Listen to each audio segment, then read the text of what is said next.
to even the series at 1 game apiece.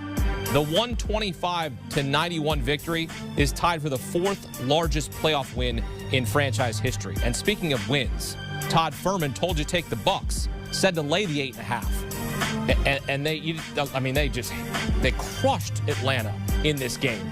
As again, they even up the series at 1 game apiece. Series will move to Atlanta on Sunday. So, Milwaukee bucking the trend in Game 2. Scored 113 points in Game 1, 125 in Game 2. They gave up, goodness gracious, 25 fewer points in Game 2 compared to Game 1. Just doing the quick math there. And Trae Young, they kept him, they contained him. 48 points in Game 1, 15 points in Game 2. Again, the 34-point win in Game 2, tied for the 4th largest win in franchise playoff history. Also consider this. The Bucks shot 15 of 41 from 3 after shooting just 8 of 36 from 3 in Game 1. Get some instant analysis. Welcome in CBS Sports NBA Insider Bill Reiter. Bucks led by as many as 41, Bill. Did you see this coming in Game 2? Well, look, Akeem, I thought there would be a correction. I thought the Bucks would win the game. I did not think they would utterly and totally humiliate the Atlanta Hawks, and it really just underscores the fact that Milwaukee this entire postseason has been a tale of 2 teams. They look like world-class, world champion caliber squad against the Heat when they swept them in the first round. Incredibly inconsistent against that injury-riddled Nets team, and they've looked like 2 different teams so far in 2 games of this conference finals. Defensively, they were just all over the Hawks, specifically Trae Young. He went for a playoff career-high 48 points in Game 1. In Game 2, had 9 turnovers. What did Milwaukee do to disrupt him?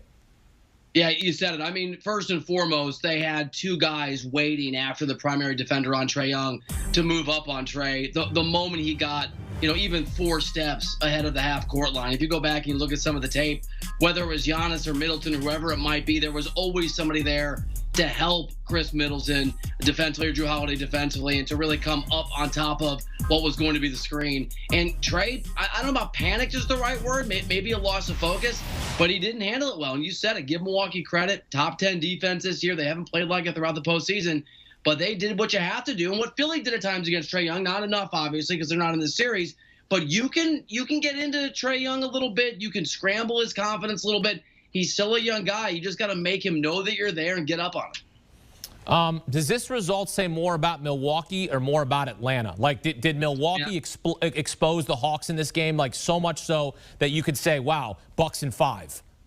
Yeah, no, I'm not going to say Bucks in 5, but I will say this says everything about Milwaukee. Akeem, I think you and I have talked about this every step of the way. The Hawks series against Philly was going to be about whether or not Philly won or lost the series. With all respect to Atlanta, that's what happened. And this Bucks series is about whether or not Milwaukee will win the series or not. Atlanta's just not as good a team as those 2 teams. They're not. The Milwaukee Bucks are a better team. Atlanta is going to be a real contender in the years ahead. But even the folks in that Atlanta organization, or at least entering this playoff, this postseason, knew they liked where they are, but didn't think they were where they wanted to be. Nobody in Atlanta expected this to happen. And so it's a matter of, can Milwaukee play at the level that they're capable of? If they can beat anybody in the NBA playoffs, including certainly, first and foremost, the Atlanta Hawks. So Trae Young is still capable of huge games. There is depth there that didn't show itself today. We know Atlanta can play better defensively than they did in this game because they have under Nate McMillan.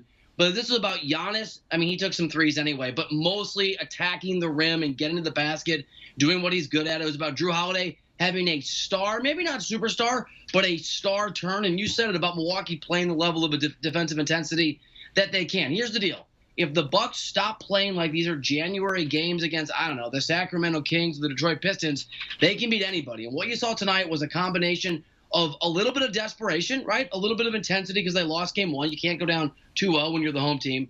But I think secondly, and as importantly, the fear of humiliation. For Milwaukee, I think it's been a focus issue, Akeem. They were focused tonight. They were the best version of themselves tonight. And when that happens, Atlanta can't beat them. All right, so it's just 1 game. If you look at it, if you're Atlanta, right?